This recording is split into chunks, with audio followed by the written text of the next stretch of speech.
Well, welcome everybody to another Tinker Tribe podcast. I am joined tonight with returning guest Jay Young, and Jay is really heavy in the Bitcoin community, and that's how we met. He did a presentation, came over to our Freedom Cell group, and tonight we are going to talk a little bit about communications. And Jay, you've been doing some work with figuring out how to do ham radio stuff for a little bit here, and kind of getting connected with the local area and some groups and stuff.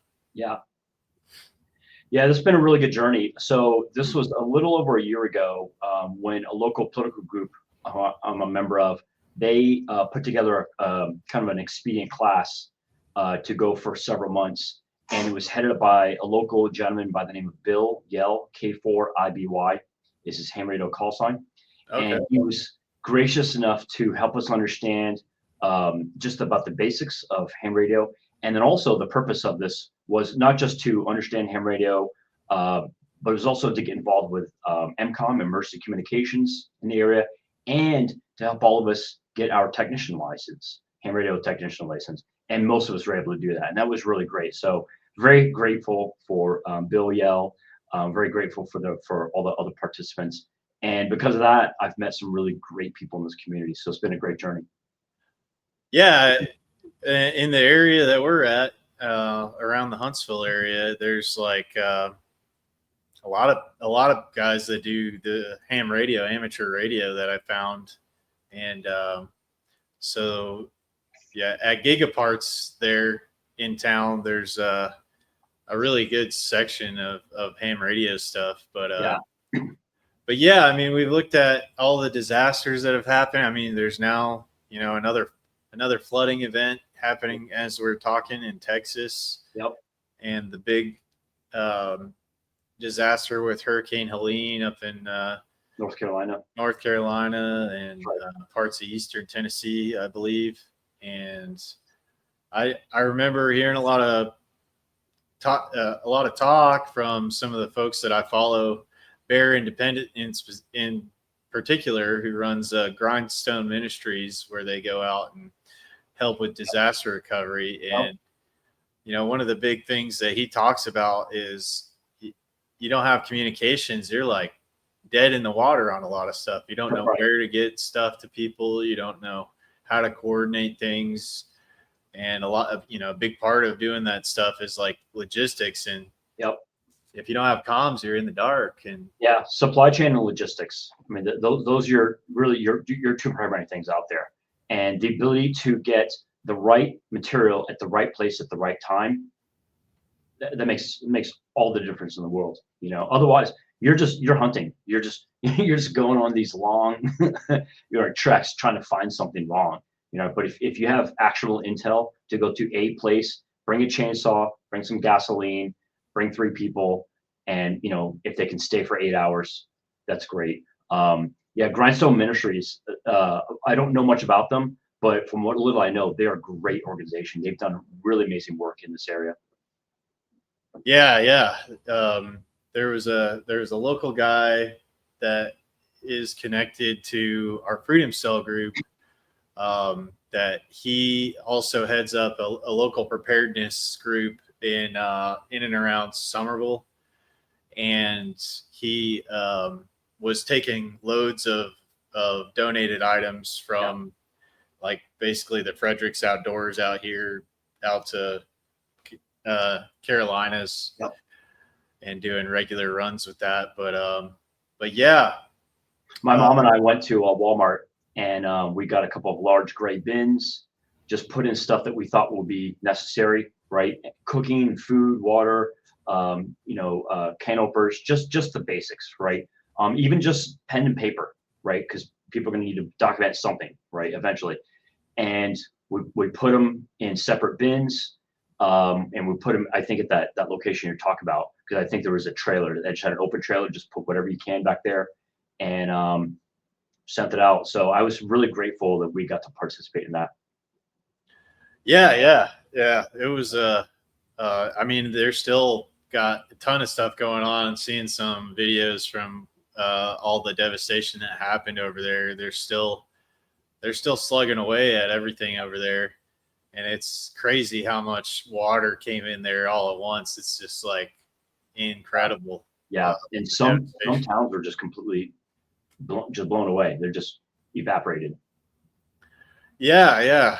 So one of the big takeaways that um, from all these disasters that are happening is like the importance to have some kind of backup communications, Yeah, because all the cell towers. Know, I don't believe that a lot of the cell towers were working out there. If there were some operating, yeah, then they were getting kind of flooded, I guess, um, and in some instances they talked about if somebody just had one of these little handheld radios, yep, they could make contact with them.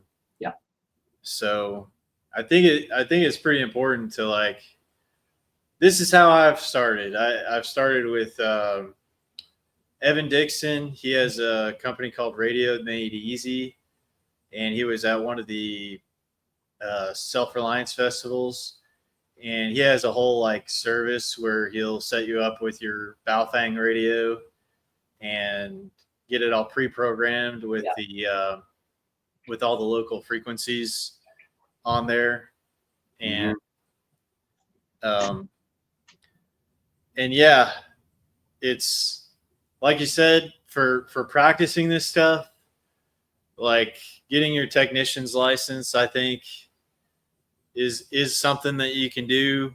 Yeah, If you don't want to go through that process, you can get a radio and have it on hand yeah, and learn about the local frequencies, um, and just listen to the radio and over the radio and just kind of listen to the traffic and make yourself familiarize yourself with all those frequencies. If a disaster happens, something like that, you know, it's going to be like, how do we get in contact with you? So if you have yeah. a radio, you're And on that topic, I think that's a great point. And along with that is FCC regulations, Part 97 federal code specifically says that in times of emergency, anyone can use any radio for any purpose as long as it's specifically for um, essentially protecting life and property. You know, so if yeah, your life's in danger, you don't have to have a license to operate yeah, that radio. It's perfectly acceptable. You know, and so I think what you're saying is a great idea. Is if you don't want to go that route, get the radio anyway, learn how to operate it, get comfortable with it so you can operate it in real time. And then also recognize that there's also CB and GMRS, right? And these are amateur radio systems that you don't have to have a license for. You can get them on Amazon. You can get them on whatever you want, gigaparts, right? Probably get at Walmart. You can get some CBs, and those are great because a lot of the ham radio operators will also use CB and GMRS. So there's a good chance you can find someone. yeah. Um, and and so I guess once you get your technician's license, you're able to operate in the 2 meter um, energy band or frequency band. That's right. 2 meter and 440. So what they call very high frequency and ultra high frequency. And just to clarify, very high frequency would be 30 megahertz to 300 megahertz, and then ultra high frequency would be 300 megahertz to 3,000 megahertz or 3 gigahertz. Um, and within those bands, if you will, the FCC has allocated, usages within there, and what they call modes, meaning like AM, FM, digital modes, things like that. So for amateur radio, there are tiny little slices within those bands that the FCC and other international organizations have allocated, and they usually overlap. So the FCC actually does a pretty good job. I think they do a pretty good job of trying to make sure that's all squared away, because it's a limited resource, and they need to make sure that maritime communications can happen emergency communications, aerospace, military, and of course amateur radio, and also commercial communications. So for cell phone, things like that, microwave towers, all those. So they do a pretty good job of really trying to make sure that that's all well carved out, well respected, and they really are, as far as I can tell, they really are trying to serve the public interest as best as they can. Yeah, and I think a big part of learning the radio stuff is getting out there and practicing. A big part that I found after I got my technician's license and started to use some of the repeaters and all that stuff is the radio etiquette. So yeah, there is a specific radio etiquette that you need to follow when communicating over the ham radio frequencies. And what I found is that a lot of the guys will, they'll help you along, they'll help coach you along and stuff when you first get started. And this is one of the most helpful and outgoing groups I've ever been involved with. Right? Let's just call it what it is. Most of us are nerds, right? And nerds typically have a tendency to be very, very kind-hearted people. They're always willing to give freely of the information and their experience, and it could be pretty much about anything. It would be the type of antenna that you use, the type of radio that you use, etiquette that you talked about, best modes or methods of communication with each other. And they never expect anything in return other than just pay it forward to the next guy, because in 10 years, you're going to be the old man, right? And there's going to be someone else new coming in. So it's expected to retain that continuity within the community. Yeah, so everybody, once you get your technician's license, you get a unique call sign, and that call sign is part of that radio etiquette. So I can't remember all the rules of that. Like, you have to give your call sign after a certain amount of time. That's right. You got it. And then there are no 10 codes in ham radio. So if you want to say 10-4 or all the 10 codes, I think those are specifically for all emergency comm people and police and fire. And I don't think there's anything that prevents you from using 10 codes, but it's just not a standard part of the vernacular. Yeah. I mean, it got me used to, just talking to a few of the guys and practicing a little bit. I was using some 10 codes stuff, like 10-4, good buddy. And then they're like, kind of like, oh, well, we don't use those really. So we just say like Roger that or something. Right. Figure it out, Yep. if the message was received. And the cool thing too is that if you are trying to get a message out to somebody that you can't reach through like a local repeater or something like that, and you just have like a small device and you want to pass along a message, you can reach whoever is in that vicinity of that repeater and ask that they pass that message along. I don't know if you know anything about doing that, but that's actually a standard part of the technician education. Is there are even little cards, that you can get about the size of this napkin, and you would write down, whatever words. And there's almost like TCP over IP, right? Your internet protocol. You'd have a packet of information which has what they call the payload, the actual words that you're trying to pass along. And then there's the overhead, which is the information about the packet, right? It came from this person, pass it along to you get to this person over here. Here's the date, here's the time, etc. So that's totally doable and acceptable. And we talked about MCOMs, emergency communications. Sometimes that's the only way you're going to get information to go along, is because you don't have that direct communication from point A to point Q. It may have to go through 2 or 3 hops, manually go through hops, and it's so funny because with our modern communications, we've gotten so spoiled. People aren't even aware that there are these other methods of communication, like which you're bringing up, which is totally legit. Yet back in the 60s, 70s, 80s, even 90s, this may have been the normal way you had to communicate for MCOMs.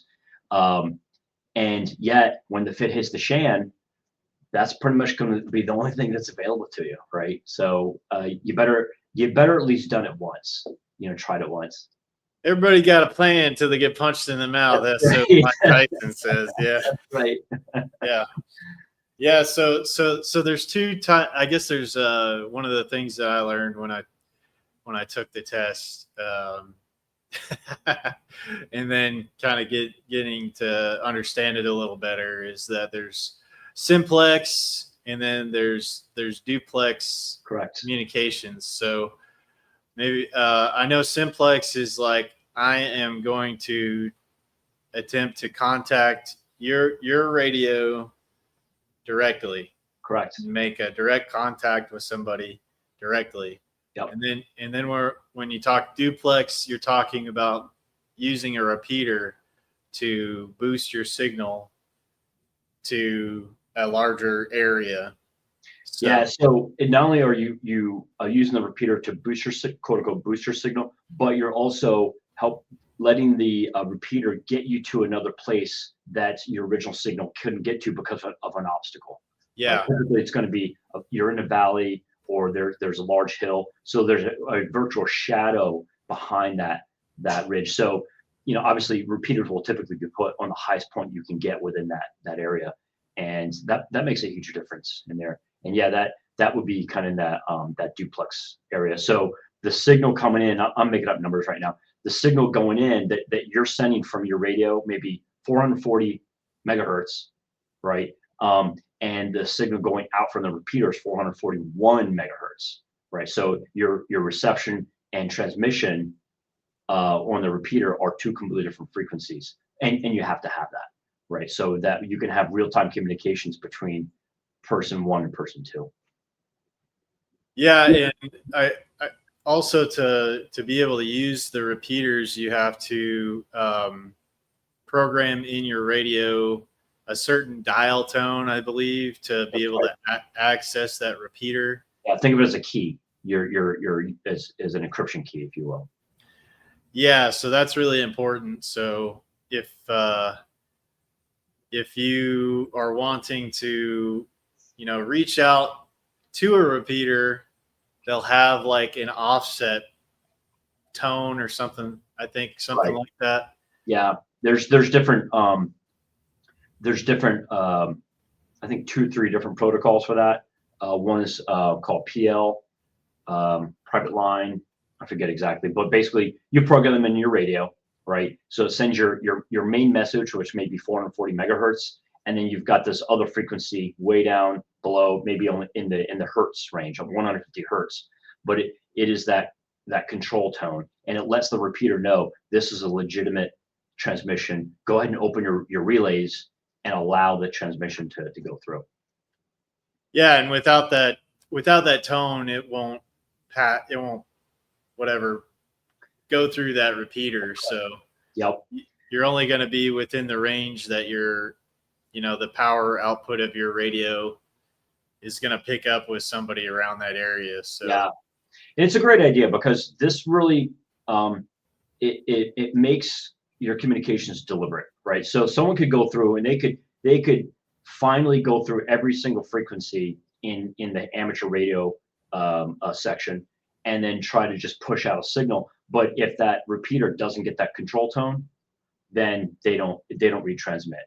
And so it's a very quick and easy way to filter out the quote unquote non-qualified people, right? Yeah, you're right. Yeah. Right? Yeah. And so if someone is transmitting on that frequency with that control tone, it's deliberate and chances are pretty good they should be allowed to transmit. Yeah. So that was one thing that I really struggled with because I wired in a ham radio that was donated to me by an old coworker, and it's like this old Japanese like Asden little. I think it's like a little 25 watt radio that can go in your vehicle for a little mobile ham radio set. Yep. And programming that thing is a bastard, and it took me sitting on that radio with the guys, and I was attempting to put in that offset and everything into that radio, and it was kind of a pain. So, looking through the manual, and then all the ham radio guys attempted to troubleshoot with me as we were going, and figuring it out. So if that's all you got, you got an older radio, maybe somebody donated you one or something. So if you were interested in it and to figure it out, I think it probably, I mean, for me, it was kind of like, okay, well, now I understand this concept of this offset better. Yeah. Right. Anyway. Yeah.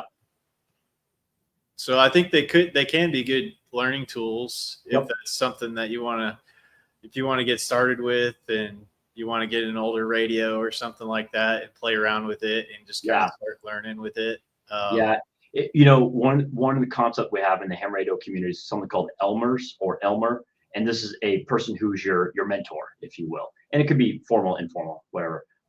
These are basically just people who've been there, done that, they've had some experience, and they're willing to be helpful, and they have the heart of a teacher. And I'm really fortunate. I've got Bill Yale, and then another gentleman who you may have met over at Gigaparts, Steve Smith. Great guy. He's actually the president of NARA, the North Alabama Repeater Association, and Bill, I think, is the treasurer of NARA. Great guys, very knowledgeable, and Steve Smith's technical knowledge is second to none.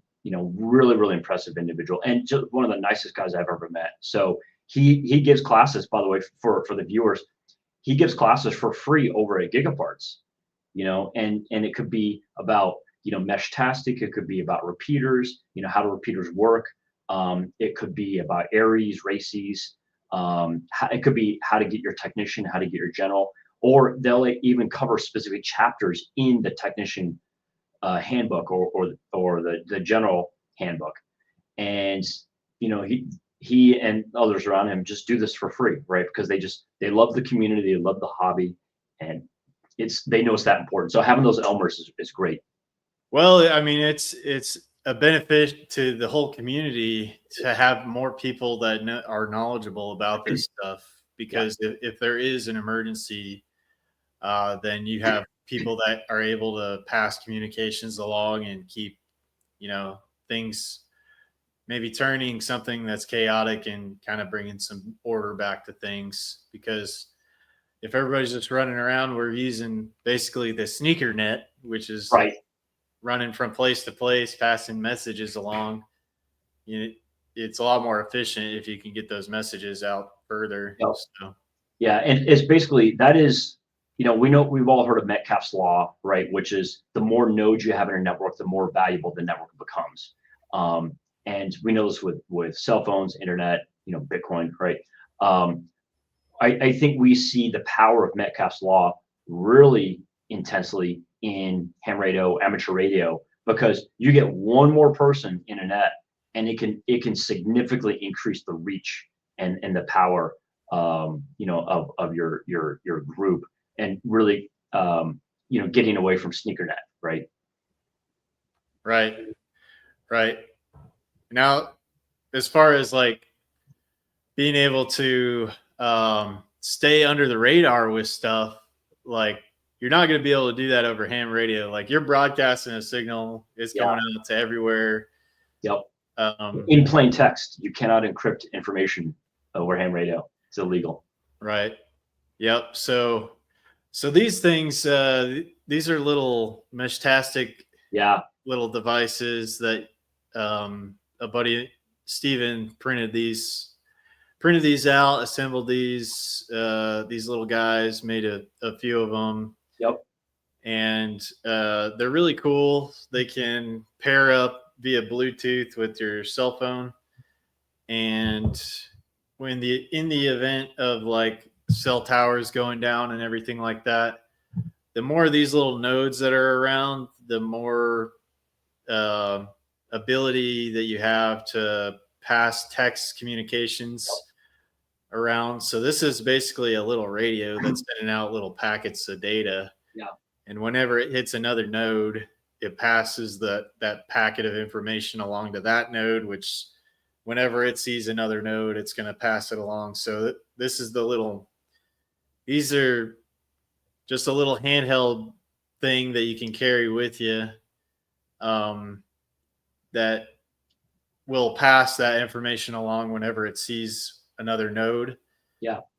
And there are some stationary nodes that Stephen was telling us about in our Freedom Cell group. And I think he's part of working on getting some of those stationary nodes up on some of the ham towers that Yeah. he's involved with, like out toward the Bankhead area. Yeah. Basically, this would be like for people that want to have some kind of backup. You don't want to have like a satellite phone, but you want to have some kind of backup communications in case the cell networks go down, and you may not necessarily want to get into ham radio, but this is an option for you Yeah. as well. What I like about meshtastic is that you don't need a license for it. That's number one. Number two, is individual nodes are like the ones you have there, or the ones that Steve was talking about. Relatively speaking, they're very low cost. I mean, sometimes as cheap as, cheap, low cost as $15, right, just for the board and an antenna. And then the sky's the limit there. You may spend $200-300 for a more robust remote node, Right. but no license needed. Right. And some of these can be put in pretty remote locations where they have their own solar cell, their own case, their own battery backup, right? And just one charge of the battery can last that node 1 week of powering it. And then with the ideal situation is that the sun is recharging that on a daily basis, right? So at a minimum, it should be able to get you through several weeks of wintertime, when daylight's less, until you get out of your winter solstice into spring. That is a great way. And what I love about it is that it treats information as packets. And just like the information, like the internet with TCP over IP, you can have one packet that goes to two different nodes, and those nodes can propagate that packet out to other nodes. There was a guy, you probably know him. He's on one of the Telegram chats. His handle's Signal, and I think he lives directly west of me, Lacey Springs, and he and I were chatting about this, setting up local meshtastic nodes. He said he got, because of the fact that, like you said, it can hop packet or node to node, one packet can go node to node. He has gotten packets as far north as Nashville Airport. So as the crow flies, you're probably talking about close to 100 miles, right? Yeah. It's going 100 miles out and 100 miles back. Right. That's pretty good. And keep in mind, that's not direct, right? So it's going basically from mountaintop to mountaintop, right? And it may take a very circuitous route, right, to go in a straight line. But if you set the number of hops that a packet can go high enough, I think the limit is 9. I could be wrong on that. Then you can, and you've got good line of sight, like true line of sight, nothing in your way. You can get many dozens of miles with this thing. And I'm just amazed. And meshtastic came out what, 2 or 3 years ago? Is that right, Greg? I'm not quite sure. Talking to Stephen in the group was where I first. I had known about mesh networks for quite a while because there was a project called GoTenna. Okay. And they deployed that during the hurricanes in Puerto Rico. Yeah. Kind of when I first heard about it, because all their cell towers were down and everything, and they rapidly deployed these GoTennas in Puerto Rico to help get text communications moving. And then I learned that through Steven that this meshtastic stuff was available, and I believe the coding is all open source. And that's correct. Yeah. One of the guys that was one of the developers I got to meet at the Self-Reliance Festival. He was there, does work with the Bub phone, but he was one of the contributors to the GitHub on meshtastic. Yeah.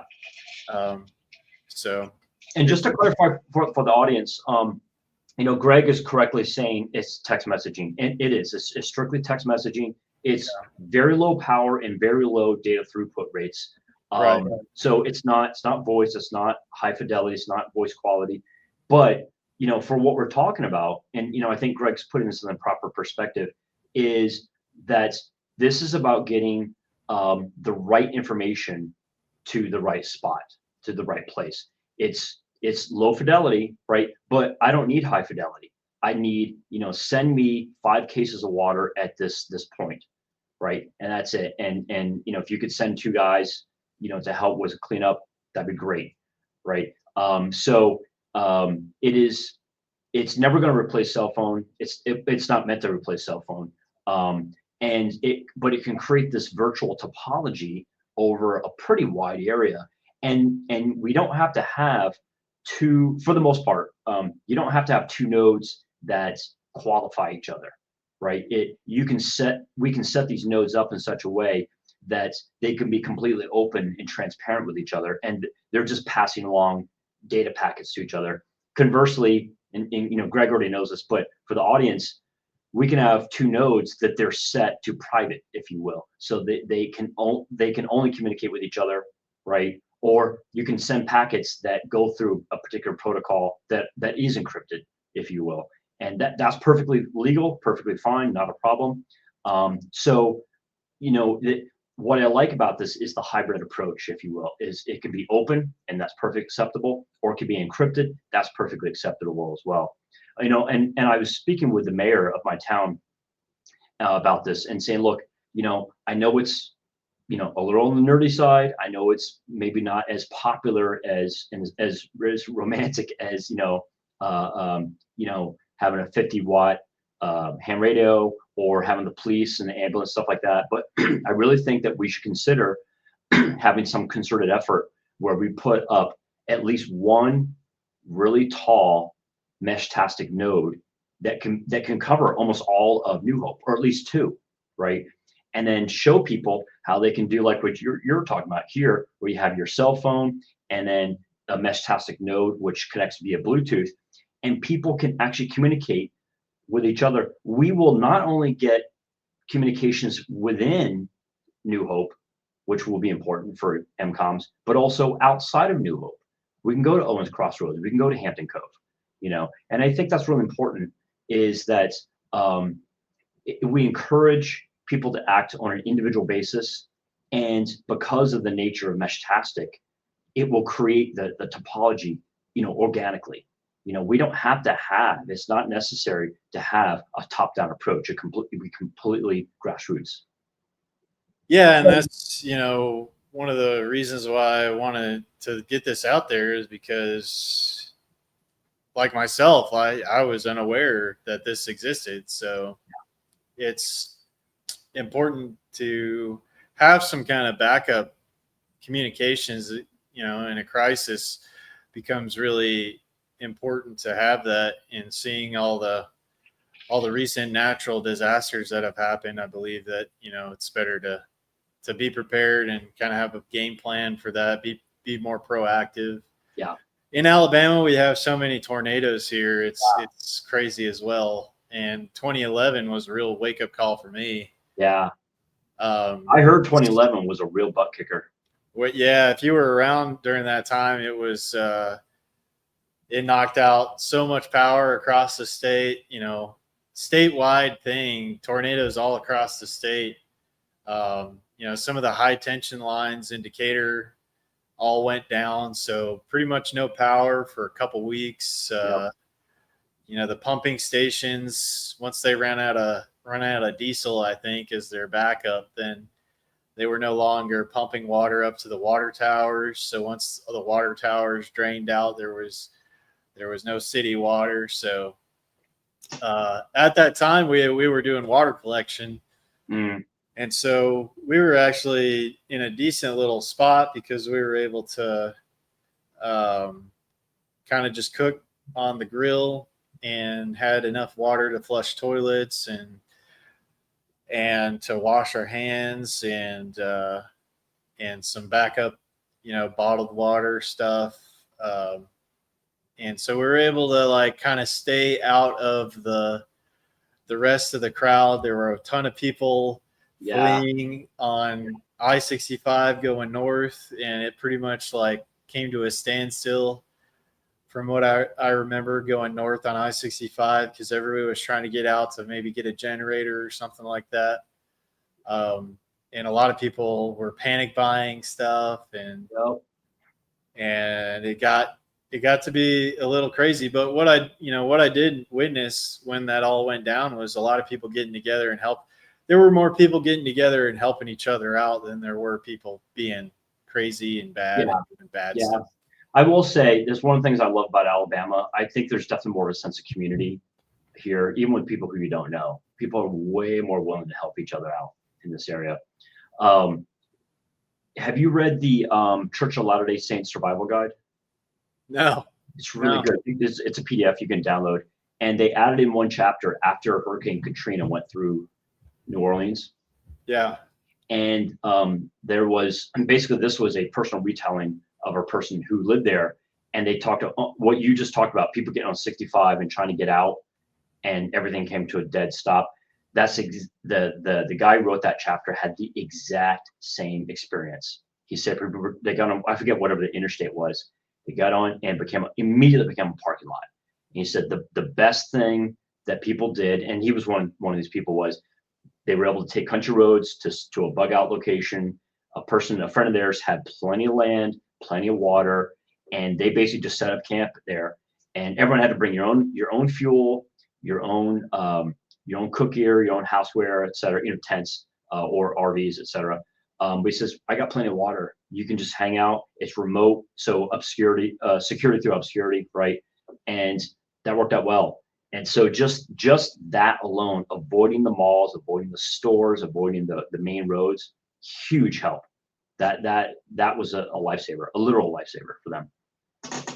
well, yeah, that's a good point. And if you don't have your comms, you need to have some kind of backup plan, I would say, and have that location A, B, and C, and the plans on how you're going to get to that if you need to leave.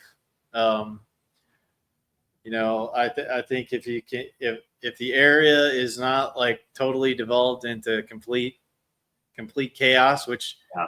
comms helps with to know Right. intel. Right. Intel in a chaotic situation puts you a leg above a lot of other people. So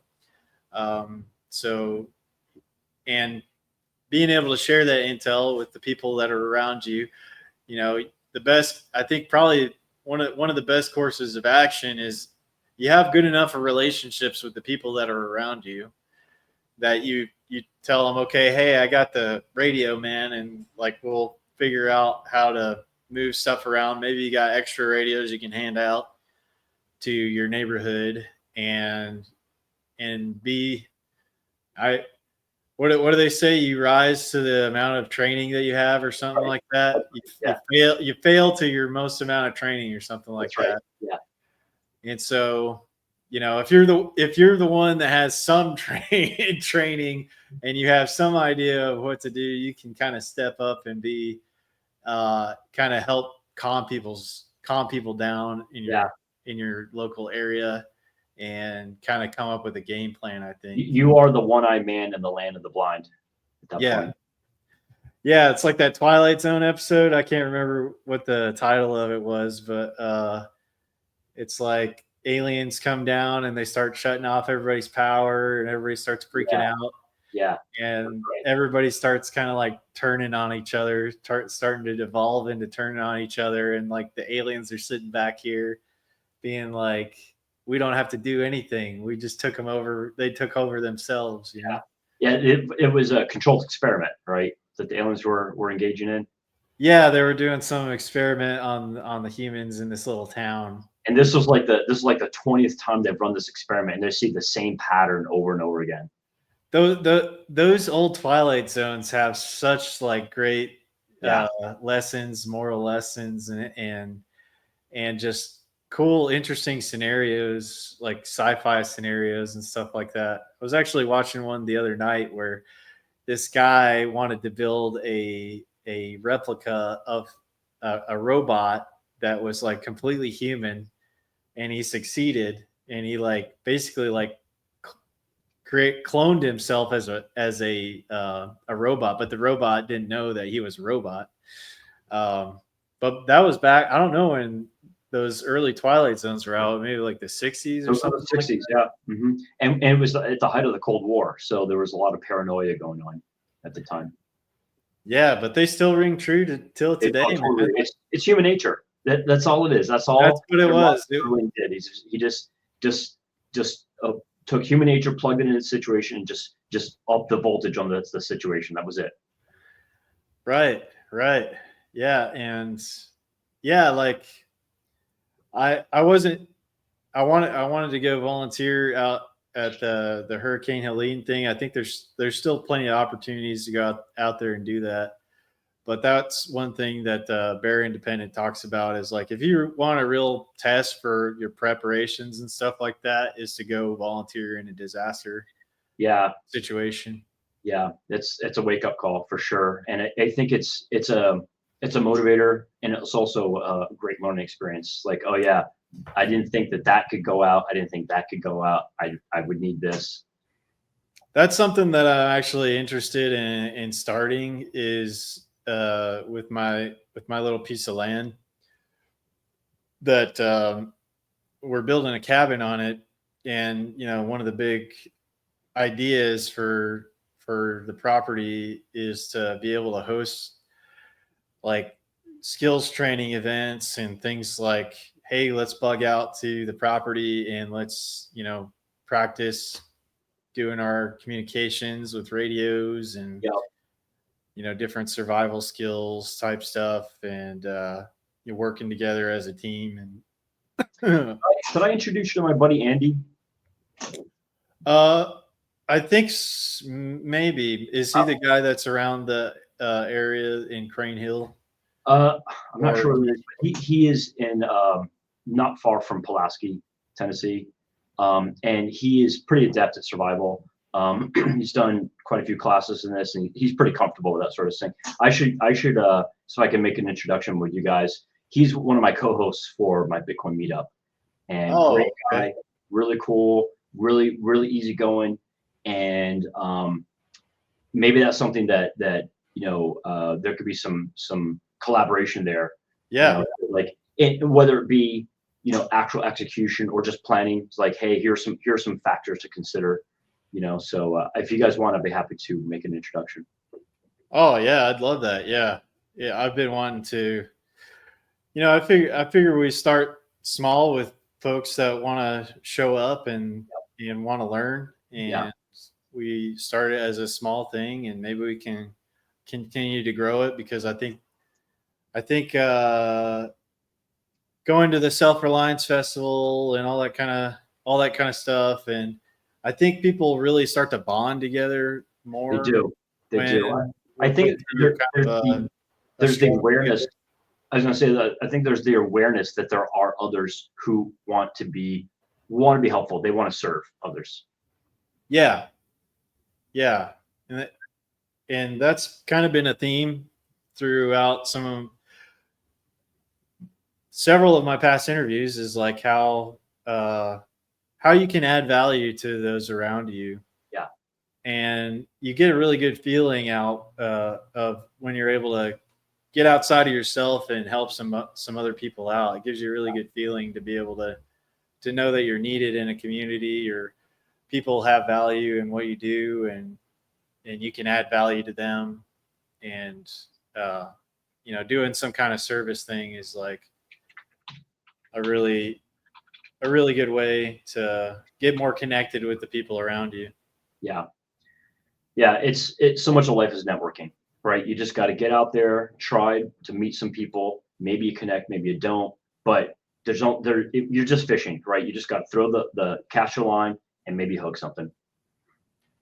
Yeah, man. I mean, it really is like that was my past guest. He was talking about Scott Armstrong. He was talking about one of the big things in podcasting is just making the networks with people that you make great networks with people that are like-minded doing this kind of stuff. And that's one of the big benefits of being able to, to do the sit down conversations with people. Yeah. Kind of bring us back to ham radio. There is the networking aspect of using VHF and UHF, which is relatively local communications. I probably so I got my license back in September of last year. Got a radio a few weeks after that, and just got on there and just made a ton of mistakes. But it's a very forgiving community, as you pointed out. Everyone's willing to help, right? Everyone's willing to, and very very friendly, right? And so I was happy to make my mistakes. Not a big deal. So I've met people on the air who I've never met personally, and then we recognize each other's voices at this point, which is kind of cool. And then there is that networking aspect of, we talk about what are good antennas, what are good feed lines to go from the radio to the antenna, what kind of radio are you using, so there's that networking aspect of it. I'm hoping to meet some of these people, in real life, right? That'd be great. Because I think a lot of us, whether we use amateur radio or we use we go to like Freedom Cell, right? There's a similar mentality there, right? Oh yeah, yeah.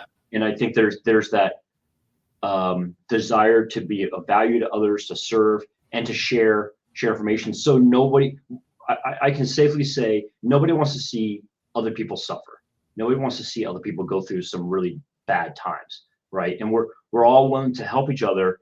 Like, hey, do this, don't do that, and that'll help you kind of get through a tough time. Like you said, a lack of water, a lack of power, lack of medical personnel, medical supplies, etc. And it's just a way to go through a drawdown.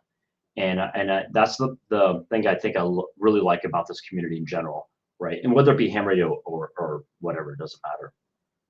Well, that's a good point that you made about, you have to you can't wait for somebody to do it for you, right? You have to take those first steps, right? Yeah. So whatever you're trying to do or achieve, like, it's not just like that pretty girl's not going to just come up and talk to you. You got to go and talk to her. If you want to make a new friend, you got to initiate that with them. If you want to get to know your neighbors, you're going to have to go meet them and talk to them. Yeah. So it has to be you. You have to be like that agent for making that step and making those connections. Yeah. Instead of waiting, because if you're waiting for somebody to do it for you, it's never going to happen. No. So what got you into like, okay, I'm gonna get into this. I'm gonna start reaching out. I'm gonna start doing. So almost a little over 20 years ago, when I still lived in New Jersey, there was a buddy of mine, Adam, and he had really gotten into ham radio. I think he had his technician in general, and the one above that was extra. And with extra, allows you to do really technical stuff like satellite communications, things like that. So the way I like to tell people to think of it is, technician is for short and medium range, your general and is for long range, literally global, and then extra is for extra planetary, right? So actual satellites bouncing off the moon, space station. Yeah, literally space stations, exactly right. And so he was really into it, and I was impressed with his knowledge and his technical capabilities, but I didn't understand it. And even though my degree is in mechanical engineering, I didn't put together the theory of light wave theory and then actual ham radio operations. But I was really impressed. What do we call the electrical engineers? The imaginary engineers? Yeah, that's right. They can't see what they're working on. Yeah. That's right, exactly. And to add the real big nerdy point of this is because they work in capacitors and inductors. So from a mathematical point of view, they work in the imaginary plane of imaginary numbers, right? So there's that aspect, right? Yeah. It always helped me to think about it as like a water flow. That's the only way I can make sense of it, because I have a mechanical engineering background too. Yeah, exactly. When I was a kid, that's what my dad used to explain electricity to me is water, right? Pressure, and Voltage is flow exactly, so amperage. Anyway, ampere is the current flow of exactly, exactly. the electrical energy. Yeah. So, so I was really impressed with that. And then, I've been on this journey, much like you and other people from Freedom Cell of it may not be a passion, but it's a definite interest of emergency preparedness just in general, right? Yeah. And we're not talking about societal collapse. We're not talking about governmental collapse. We're talking about provable, demonstrable natural disasters at a minimum. At a minimum. Yeah. That happens every year without fail. Somewhere on the planet it happens, and no one's immune, right? And I think that's the part that we've kind of gotten is left our consciousness. We've gotten so used to modern technology, right? Well, our modern society will kind of look at people that are like, "Why are you doing all this radio stuff?" It's like, just use your cell phone, idiot. Right, exactly. So it's funny you said this because you alluded to this before, and I wanted to talk about this. So there was a great preparedness class I attended.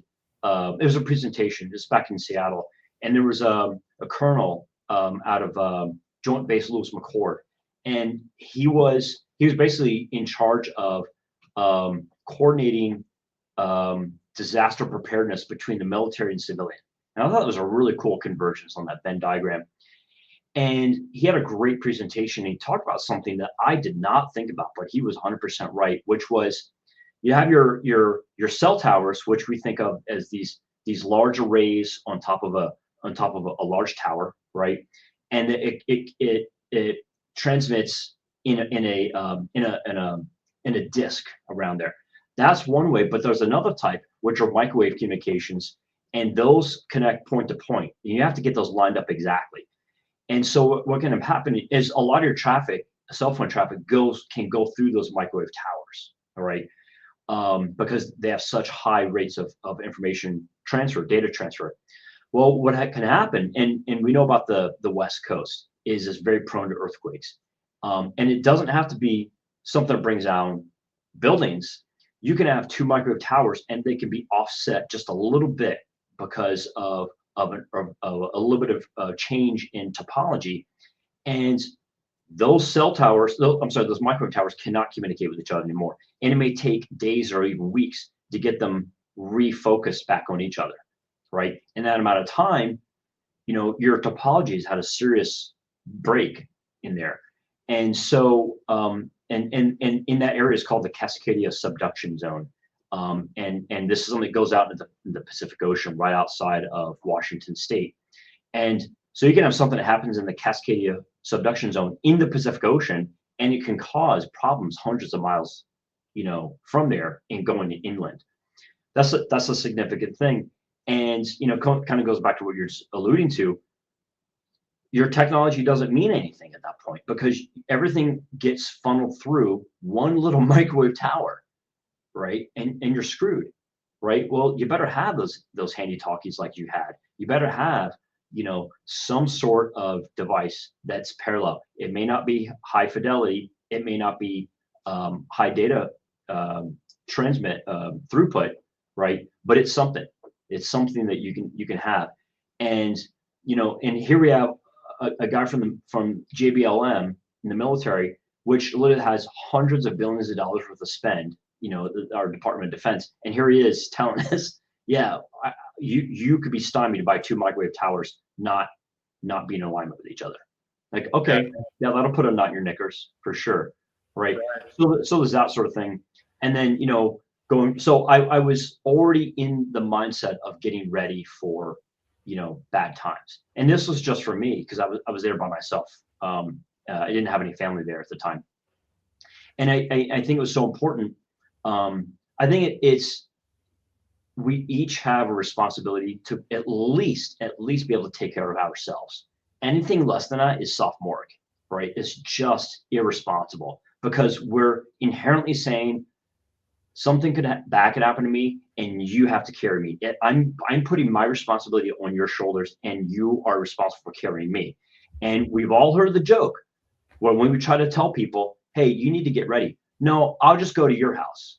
Okay, well, you better bring a body bag because I'm going to answer the door with a shotgun. Yeah, yeah, yeah, yeah, yeah. You know, and I tell people there are 4 skills that I need on my team: combat/military, medical, homesteading, and agriculture. You know, that's pretty much it, right? And the more of those you have, the more valuable you are. And if you don't have any, you're a net liability. You know, and Well, so be and digging some ditches or something. Put figure out something that you can do to work to earn your keep. But yeah, everybody's got, in a situation, if it turns into that, everybody's going to have to pull together and work. Yeah. yeah. But in terms of forming my team beforehand, that's what Yeah. I'm looking for as the qualifiers, right? From Yeah. beforehand, right? So then, I was already kind of in the mode of getting ready, right, for natural disasters. And then fast forward to last year, this group that I'm a member of, they said, hey, we're going to have classes for your technician license, so that worked out perfectly. So I thought this is just another part of one of the columns, right? And we know that there's energy, there's food and calories, right? There's medical, right? I mean, those are the bare minimum you have to have. And then you have these other columns out here, which extend out for many days, right? Is communications, right? One of the columns on this side is personal security. I'll go that far, call it personal security, right? And the more you go in this direction, the further out in the number of days that you have to survive, right? And so Right. agriculture, that's where you really go out. Homesteading is where you really go further out. So I thought that MCOMs would be a kind of somewhere in that middle range between the two ends of the spectrum. So I thought that was really important to acknowledge that, you know, and like some of these, it's easy to go down the rabbit hole on any one of the columns, right? One of those categories, which we should, right? But then we have to come up for air eventually, and say, okay, I got to live the rest of my life. So we all do it, and I went down the rabbit hole a little bit with ham radio. Very glad that I did, right? And so by doing that, it helps me prioritize equipment and supplies, right? And then efforts. Well, and you have that skill that Yeah, that you can call up that's now. right. So That it's funny you're saying that. you might not be the expert at it, but you've got that knowledge You're that the one-eyed man, you can right? call up. Yeah. So it's funny you're saying that. About 3 or 4 weeks ago, my friend Dave invited me out on his boat, and he invited several of us because one of our common friends is moving out of the Huntsville area to Chattanooga, I think it is. So this is a send-off party for her, and so Dave pointed to this one lady friend of ours. He said, "Okay, if anything goes wrong, she's going to be in charge," which is fine. I mean, he's designating it. You trust her. So I then started asking a couple questions, like, "Okay, well, what about your maritime radio? Do you have a call sign? What are the frequencies? Blah blah." Blah. And I started asking all these questions, and everyone then said, "Oh, Jay's second in charge, second in command." Right? And Yeah.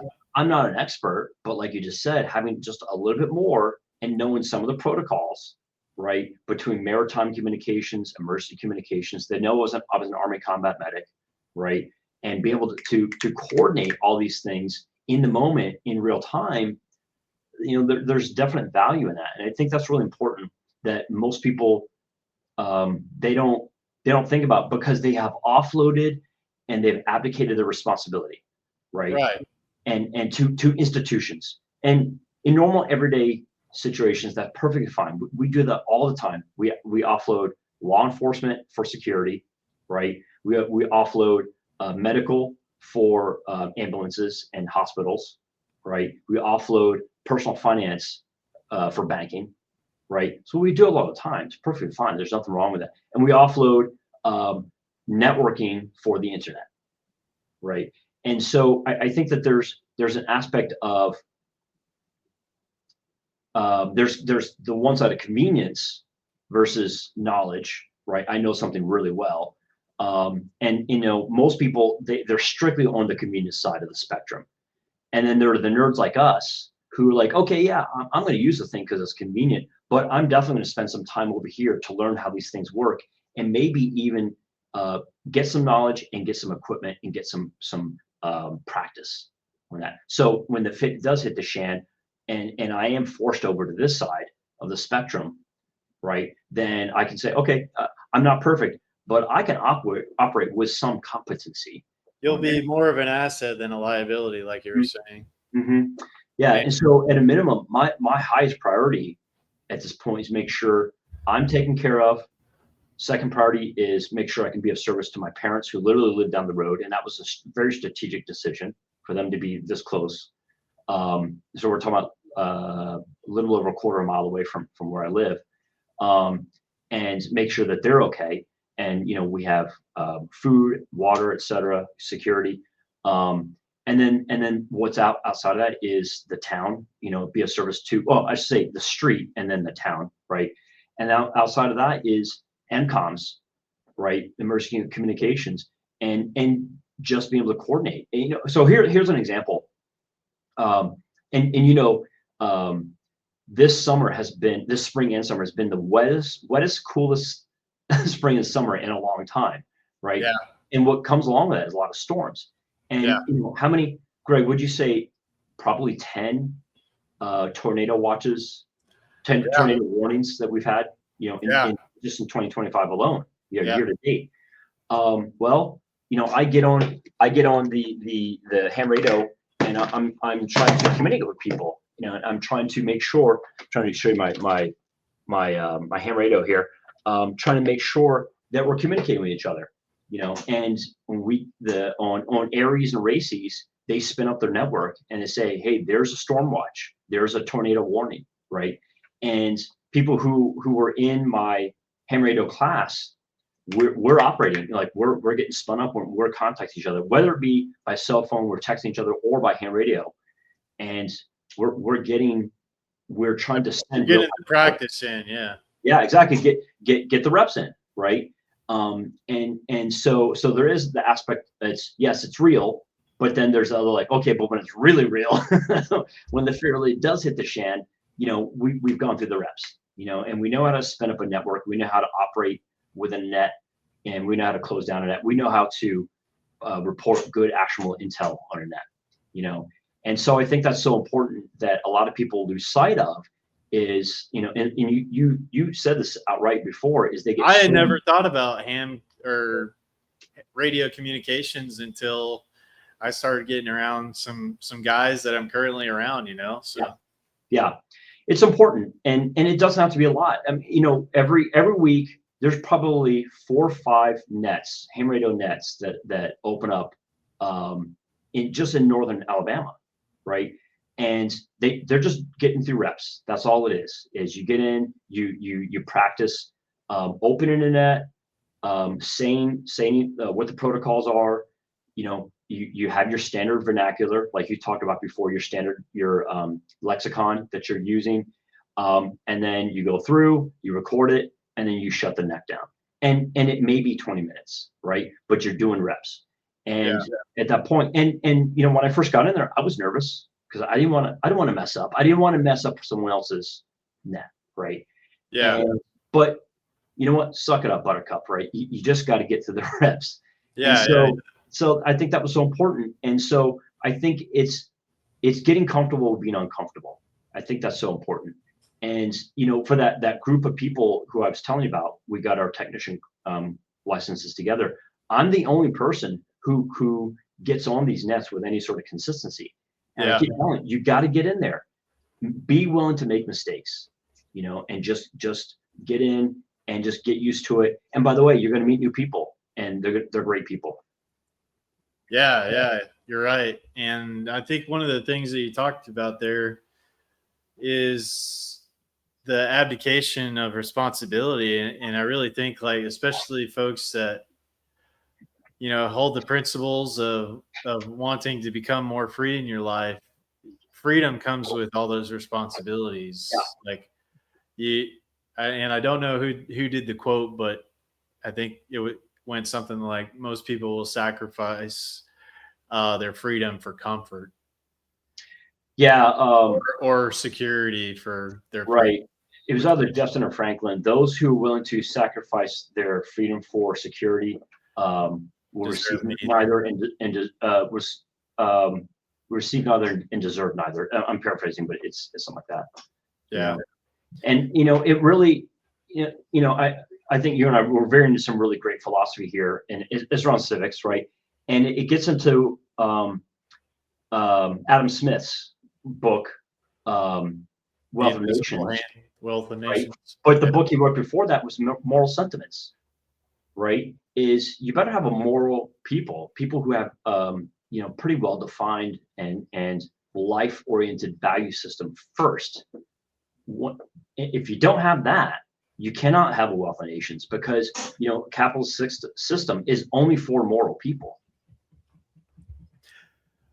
Yeah, I went back and we were up at my grandfather's house, and he had recently passed away, and we were going through some of the stuff that was there that was my dad's, and I found his old history book in there from high school, and I was reading in the section in there about the differing views in his old high school textbook. It was Hamilton and Jefferson kind of had really different views on what the country should be comprised of. Hamilton wanted to go more in the direction of industrializing the nation, Yep. and Jefferson wanted to go more in the direction of everybody have their own little independent homestead farms and businesses kind of thing. And we industrialized, so we went in that direction, and now we're used to all these things that have been done for us. We were born into that world, and so I would like to see, you know, I, and I think there is a growing movement of people that want to. They're tired of the food being poisoned. They're tired of the water, all the crap in the water. They're tired of being lied to by politicians, Right. and they want to take some of that responsibility back. Yeah. And I think it is a grassroots thing, and people are starting to shift in that direction. And it's not going to happen. It's not going to happen overnight. But yes, I think without taking those responsibilities, then you're giving them over to somebody else, and Who will happily take them from you? who are more than happy to take them from you Yeah. and to take more of your freedom. So Have you ever heard of the term Schelling point? I haven't. So this is in the broader arena of game theory, right? Which is rational players in a competitive and environment with limited resources.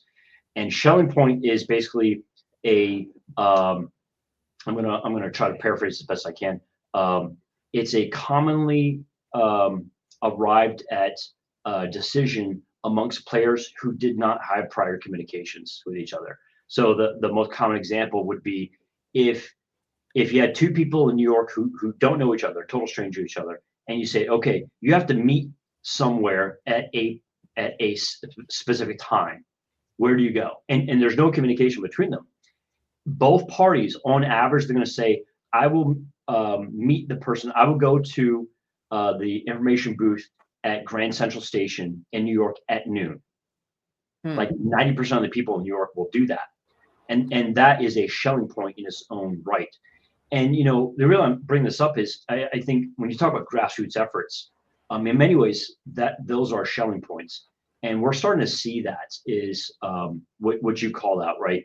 Our food supply is corrupted, our money supply is corrupted, our technologies are corrupted, right? Our institutions, our medicines are corrupted, and people are arriving at these decisions on their own, right? It is its own virtual Schelling point, and they may not know how to eject themselves from the system, but they know they want to.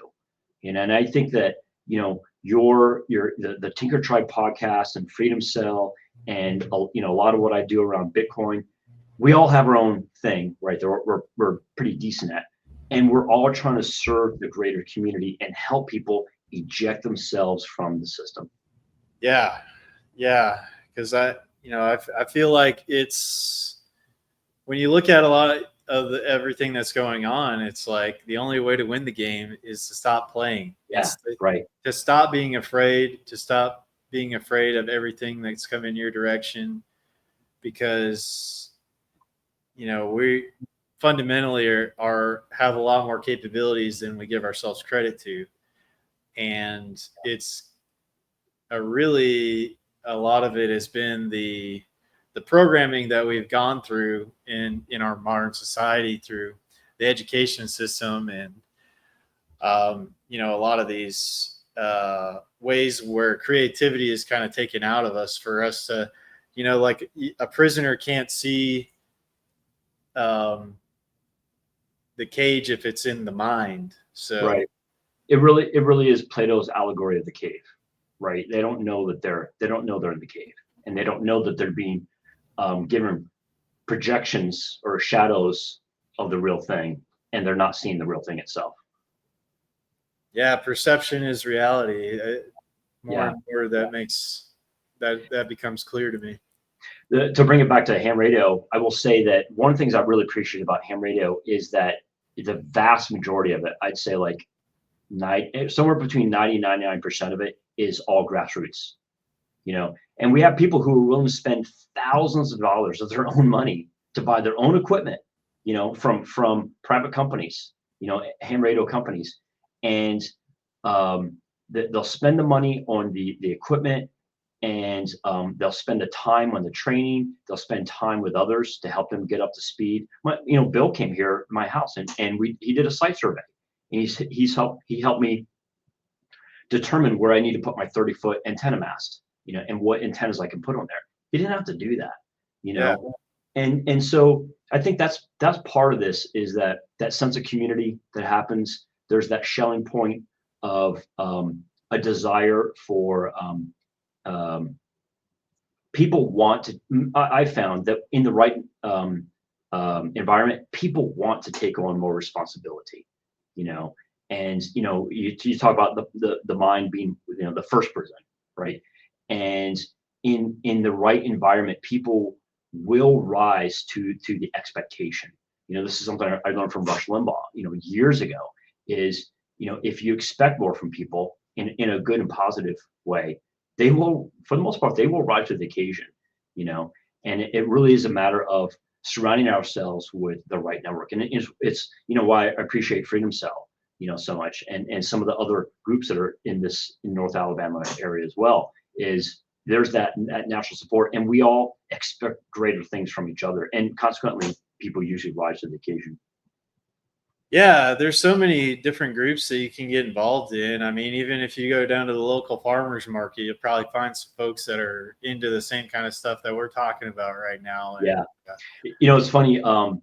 So how I met you guys, I was in the parking lot of Tractor Supply, yeah, and I saw Frank walking with his shirt, and it was a Ron Paul shirt. It was probably something like End of Fed or something like that. And I yeah, was literally getting ready to go. I just on a lark, I rolled down the window, said, "Hey, I like your shirt," and he said thanks, and he turned around and he introduced himself. And because of that, like we yeah. were talking about, I met all you guys. I was We like, got "Okay, we got connected. Yeah, guys." yeah. That is a good thing. That's part of the sneaker network Yeah, thing. Like if you got the clothing or whatever that represents in ideal or something like that. Like I've had people come up to me wearing a taxation is theft sweater and being like, I love that, man. You're right, dude. And you know, starts up a conversation. It might not go anywhere past that, but it's fishy. You got to throw the line out there. Here's the really weird part about it. Here's the paradox for people like us. On the one hand, I would say, for the most part, people like us, we're fairly non-assuming people, right? And we want to be left alone, and we want to leave others alone, right? yeah, And so we're not ostentatious people. We're not attention-seeking people, right? And for the most part, we operate in the gray rock mindset, right? Is I'm a gray rock. I'm featureless, and you don't notice me. Nobody notices me. Yet on the other hand, in order to get attention, like good positive attention, you kind of have to be a little ostentatious. Wearing something like taxation stuff, that's a little ostentatious in a good way, right? Yeah. But it's necessary. So that's the hard part for people like us is being able to break out of that mentality and saying, okay, I'll wear the end the Fed shirt. I'll wear the taxation is theft shirt. I'll wear the 21 million coins shirt, right? Why? Because the right person will get it. Yeah. Yeah. It's so true, man. Like one of the podcasts I listened to, they put out the idea about merit badges for your podcasts. So if you listen to this podcast, you would get the little radio merit badge or something. Right. That's and good. So if you see that person walking around, then you'd be like, oh, cool, man. You follow the show, you're listening, and what's up, man? Let's talk. Maybe that's the next thing is for the meta glasses, right? Is the smart glasses is as you're meeting someone on the screen, it pops up the little bubble has their badge. All their badges. Yeah. It's one of my guilty pleasures, but I watch a show called Fish Tank, and if you're familiar with it, on their little website, you earn badges for like little things that you've done in their little website thing. So they like gamified their whole interaction with the audience and everything like that. But I think it's really cool for anybody that's doing some kind of thing online. Like that's how they got me in Boy Scouts, man. It was like I gotta get that little badge because it shows that you have a merit and you might be competent in one of these areas or whatever. Yeah, it was gamification, right? And that was it's gamification. Yeah. Wait, so all right, I'm aware of Shark Tank. I'm not aware of Fish Tank. Oh, okay. Yeah. Well, it's it's basically a reality show where they get a bunch of autistic people in a house and they get them to do a bunch of challenges. Oh, that's really cool. Stuff. So it's really innovative, and they pretty much self-funded the thing through the people sending TTS, text to speech messages, interacting with the people that are live on the show and everything. So it's really I thought it was really innovative, but I started tuning in because of that. But it's like Sam Hyde, the comedian, and one of his guys that works for him, Jet Neptune, came up with the concept, and they like bootstrapped the whole thing. And it's crazy the stuff that they've done. They recently, their latest season got shut down by the local police in that area because they kept getting reported by like leftists, basically. So is the idea that it's kind of a fishbowl that people can view what's happening? Right. Yep. And this, I don't know. I can nerd out about it because they do some innovative ideas on there. But this last season, they had where you could trade. They called it Stowex, which was not a financial asset or a tradable commodity. They had to like preface that, and they were like, "We talked to our lawyers. We're calling it Stowex, and the market is the Mark hat." That's funny. And so you could like trade people's depending on how the people liked the characters in the show and how they were doing, they would trade them in their individual little Stowex, and you could earn their tokens on the site to be able to send TTS messages through and stuff like that. I see. Okay. Right. I think it's just really innovative, and I nerd out on it a little bit. It's a totally degenerate show, but it's we all have our thing, right? So Stoics, is that like a takeoff of Stoic? No, stocks. Stocks. Oh, okay. Gotcha. All right, that makes sense. Yeah, it's just totally silly. So because they're not doing it for money, they're only doing it for opportunities to text. It is not a stock. It is not a market. It's not. Yeah, you can't earn money from it. It's just to earn more tokens to be able to interact more with the show. they had Stoics, and what was the other thing that was, it was not a market? What was it? The Marquette, Marquette. Okay. Yeah. Okay. like a cat. Yeah. Cool. You know what? This, it's funny. This is where we've gotten in society is, instead of looking at intent, we've gotten to the point where so much society is about threading needles. Like, how can I redefine this thing, or how can I define something so it does not fall into this category over here, right?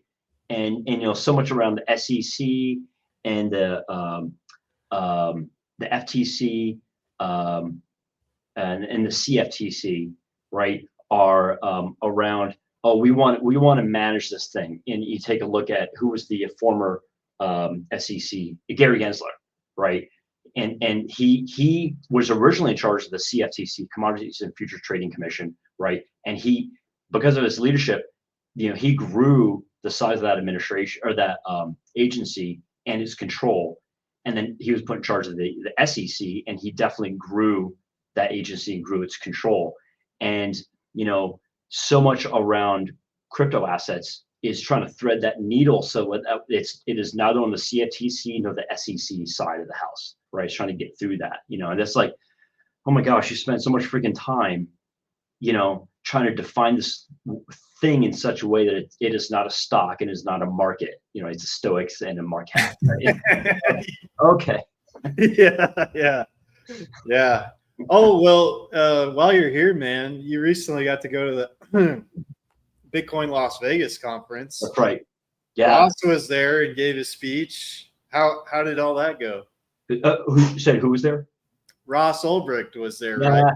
Yeah. So give a speech. So this is my second Bitcoin conference. The first one was up in Nashville that I went to, and it is just mainlining information and networking and learning.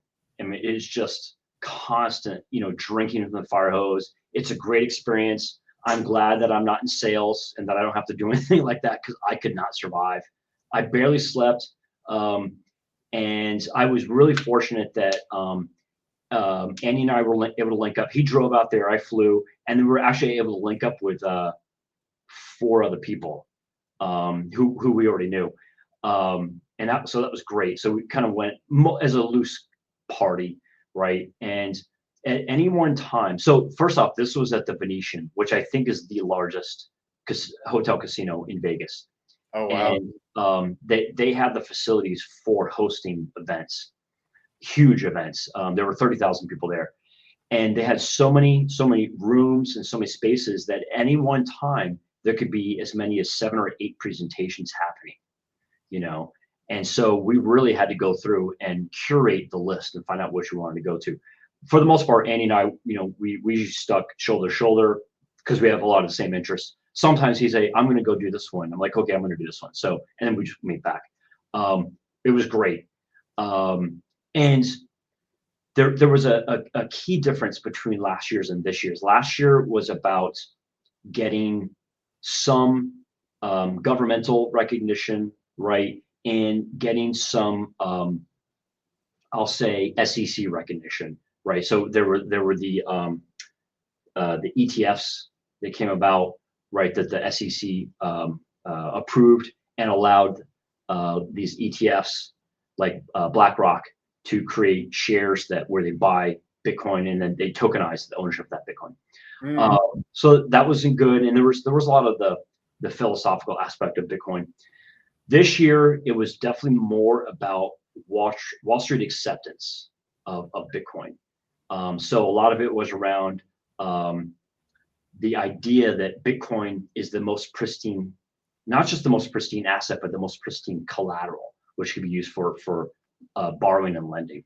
And then there's the other aspect of the capital markets. How do Wall Street firms go out and get capital funds from the institutions such as hedge funds, family offices, pension plans, insurances, and most of those are very conservative organizations. So this is really about going out there and raising capital for Bitcoin ventures. So what that shows to me is we're just the beginning of a wall of money coming in. There's literally trillions of dollars out there that had been chasing yield for the past 20 years, and they are ready. They're, when we passed that 100,000 mark for Bitcoin, that was kind of like, it was a mental milestone, if you will. Like, oh, this thing's in 6 digits. Oh, okay, I guess I should take it seriously, right? And then when they start to see that financial products can be put on top of Bitcoin, oh, okay, then the hedge funds are gonna be going in there, right? And they're hedge funds, they're always about leverage, leverage, leverage, right? And or either leverage or trying to get money to flow through their one organization, right? You can pretty much break up finance into those two areas, right? Leverage or flow. And so it was a definite sea change, and you definitely see more suits and ties there at this year's than the previous year. And it's Vegas, right? So Vegas takes their fun very seriously. So that's really cool. Everything they do is top notch, and just walking in. So I don't get overwhelmed easily, and I kind of knew what to expect. But even this one, it was a lot to take in for sure. So I'm very glad that I went, and they're doing the next year's in Vegas again, probably at the Venetian, right? Oh wow. And yeah, and so the Venetian has taken this thing so seriously that they give massive discounts to participants for hotel and casino and restaurants, I think. So there, even Vegas is starting to understand. Wow, this is no joke. I would not be surprised if we see over 40,000 participants at next year's event. So I'm really looking forward to it. That's a lot of people. It is. We had, so at last year's, we had presidential candidate RFK Jr. and presidential candidate Donald Trump. They both spoke. And so it was really cool. They were almost in a competition to see who could be more orange pilled, who could be more Bitcoin, right? And then this year we had Vice President JD Vance. He was the very first speaker. They kind of had to do that because of the security requirements. So last year, they had President Trump near the end of day 3, and that was such a pain in the neck for security reasons because they had to search everyone's bags, right?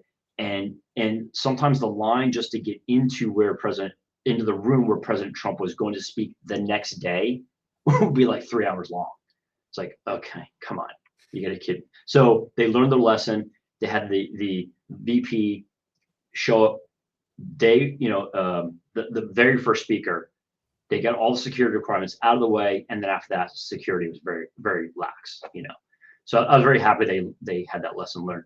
But the fact that we have an actual federal executive, showing up and being very pro Bitcoin, very pro Trump, very orange pilled, and pushing the SBR, Strategic Bitcoin Reserve, that says a lot. And we talked about game theory before.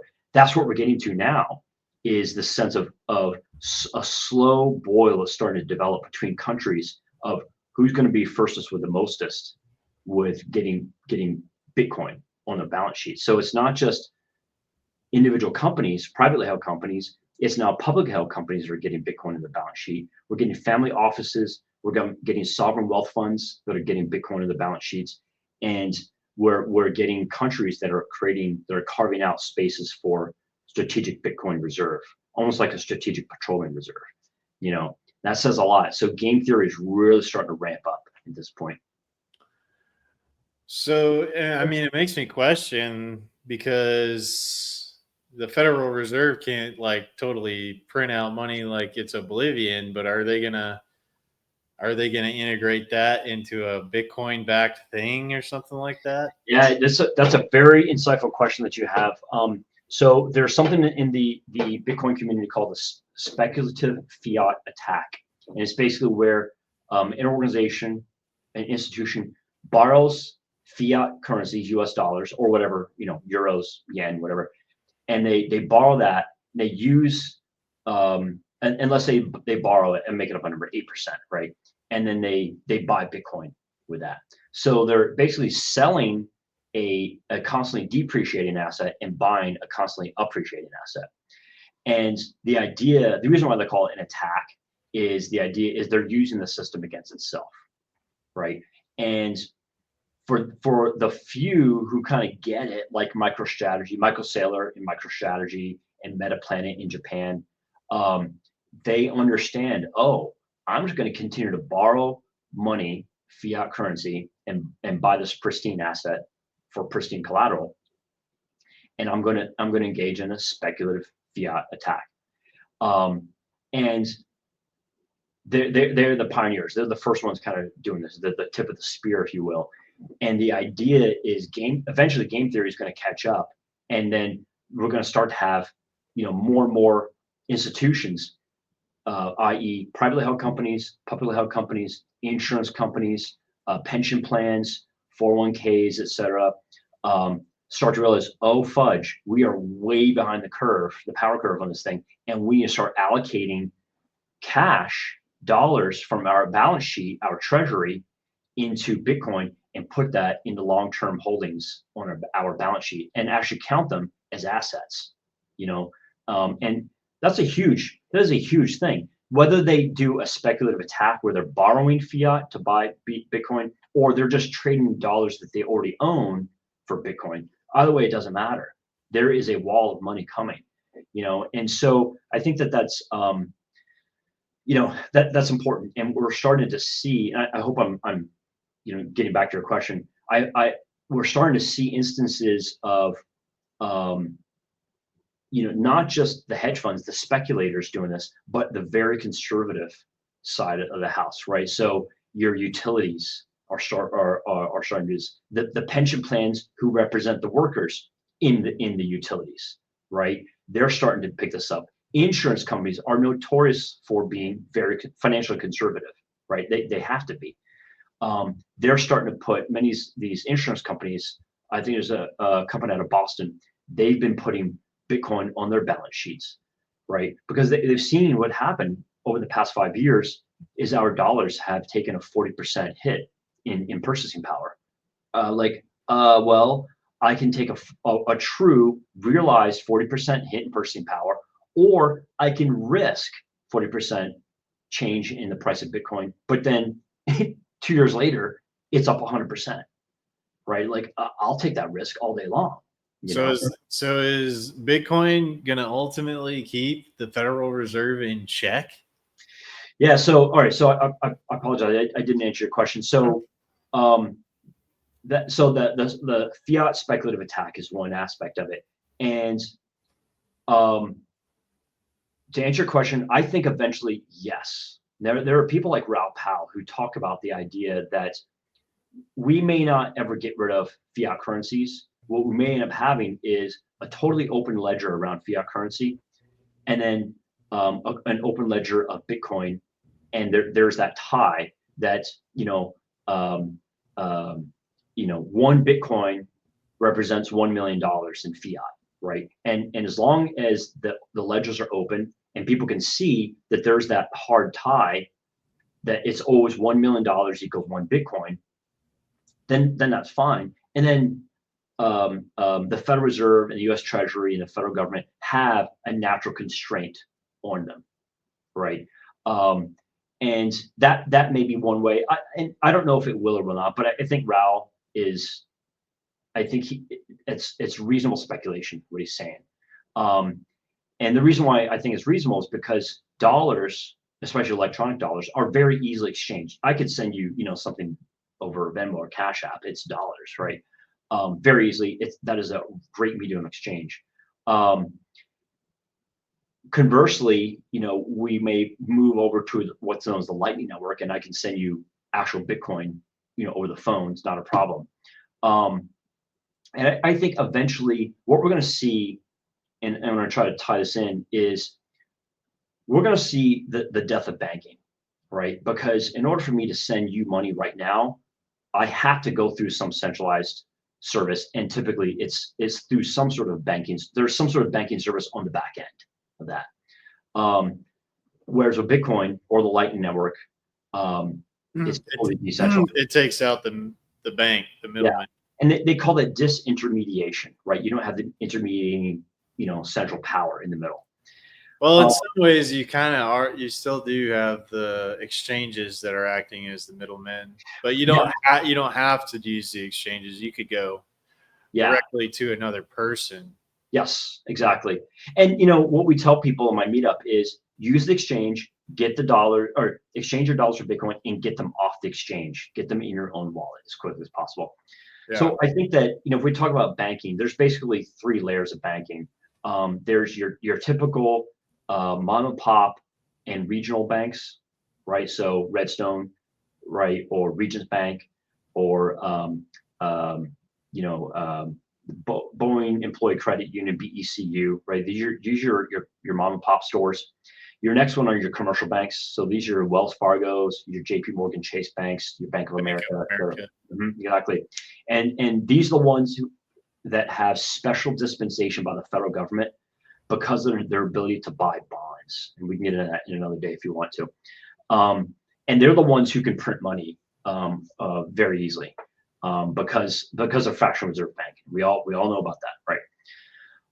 And then your highest tier is central banks. And so the Federal Reserve is a central bank, probably the most important central bank, but it's just a central bank, the same as the ECB, the JP, uh, Central Bank Japan, Central Bank of China, et cetera, et cetera. Um, and so I think that we're going to start to see fewer and fewer people, and this may take 20, 30 years to unfold. Fewer and fewer people need banking services, right? At least in the contemporary sense, they may need banking services in the original sense when we had free banking, right? And I hope that happens because that will get rid of fractional reserve banking, right? And if we start to get rid of the mom and pop banking, almost by definition, we start to get rid of commercial banking, right? JP Morgan Chase Bank, Bank of America, Wells Fargo, et cetera. And then by default, the central banks just evaporate. There's no need for them because all the central banks basically do essentially three things. They are the tie between a government's treasury department and everyone else, right? And then they control the levers of essentially regulating two things: your reserve requirements and your bonds that they can issue, to the market. Either spilling out bonds to the market or they're buying bonds, right? And so if we get away from fractional reserve banking and we pull banking services out of the hands of banks, what's left for them? They're just going to evaporate. When you and I can send, payments back and forth to each other, no problem.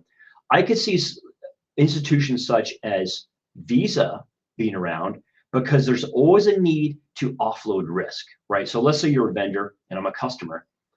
As a customer, and so you send me I buy a product from you, you send it to me, I send you payment, but I send it through Visa, right? And we're talking about US dollars, right? I need to know when I get the product that it's proper quality. If it is, great, it's not a problem. I pay my Visa bill at the end of the month. If it's not, I can go back to Visa and say, hey, Greg sent me this product. It's faulty. I need to put stop payment on this, and then you and I work out, whatever it is. If we use Bitcoin, the moment I send you the Bitcoin, you don't have to send it back because it's an irreversible transaction. Well, I could still see Visa playing a part in this because I've offloaded my risk to Visa, and then Visa can pay you or not pay you, right, for the product, and then until you and I get things settled. So I could see that, but that's not banking, right? That's an intermediating credit service, and it has nothing to do with banks. Well, it won't have anything to do with banks. It won't have anything to do with the government, right? That's just a risk management tool at that point. It's very interesting. We'll have to talk about that and kind of focus on that because I do have some more questions in that area. But It's fascinating. You're always welcome, and you and your audience. I'll open up a free open invite for everyone here to participate. And this sort of thing we talk about all the time in our sessions. It could be about banking services. It could be about fractional reserve banking. It could be about the philosophy of government or civics. It could be how do I eject myself from the system. It could be about the relationship between power generators, AI, data centers, and Bitcoin miners. And it's just such a broad range of topics. Yeah, yeah. Well, Jay, I really appreciate your time and coming on and chat with me about all the communication stuff and fill me in on what happened at the most recent Bitcoin conference and Yeah, everything. And dude, it's always a pleasure getting to talk to you. And likewise. where can people get involved with the Bitcoin group and everything? So I'll send you the link for my Bitcoin meetup. But if you just go on meetup.com, look up Bitcoin, Huntsville, crypto, and coffee, and you'll see our group. My buddies Andy, Justin, and I, we co-organize and co-host this, and we meet every fourth Wednesday and fourth Saturday of the month. We split up because some people are really busy during the week. They go Saturday, or they're really busy on the weekend, so they go to Wednesday. And for Wednesdays, we only talk about Bitcoin. For Saturdays, we talk about any crypto asset that people want. 99% of the conversation is still about Bitcoin. And I know it sounds crazy, like, how much can you talk about Bitcoin? I'm still discovering new stuff about Bitcoin, but more importantly, we're talking about everything around Bitcoin, right? Personal finance, Wall Street, regulations, civics, the philosophy of value, right? So Austrian economics, right? And we get into, of course, we get into other things such as communism, and different models of government, right? I think these are topics that are so important. And what we're really trying to do is help people get comfortable with the technology. Because if you're not comfortable with it, you're just not going to use it, right? And it's just that simple. It's like ham radio, right? If you're not comfortable with it, you're not going to use it, right? So we really want this to be educational, and we're always trying to provide resources, learning resources for people, so that way when the session is over, and we meet virtually online. When the session is over, the learning never stops. So that people can continue to go to YouTube content creators who we recommend, different bloggers who we recommend. There's tons of books that we recommend, and it's really because we're facing a huge uphill battle, which is 30, 40, 50, 60 years of indoctrination that every person's had around the fiat system. We're fighting that. And I tell people, give us 30 hours. You really need like 100, but give us 30 hours to learn about what Bitcoin is, how it works, and how it can change your life, how it's used, how it's applied in everyday circumstances. And, in doing that, we feel that will be the thing that helps people kind of get over that hump. It's the knowledge, and then just getting in the reps of just going out, trading your fiat for Bitcoin, pulling it back, putting it in your own wallet, and say, wow, okay, this thing works. This is no joke. So for us, it's a service that we are trying to provide. It's free. The only thing we charge is time and good faith effort. That's the only thing that we charge for. Other than that, we love newbies. We love newbies asking questions. And I say probably 90% of the newbies who show up ask really good questions. That's what we're looking for. So Bitcoin, Huntsville, crypto, and coffee on meetup.com. Okay, excellent. Thank you so much, Jay. I really Thanks, appreciate your time. Always love being here. Take care, everyone. Bye-bye. Dude, yep. We'll get another one going soon. Love it.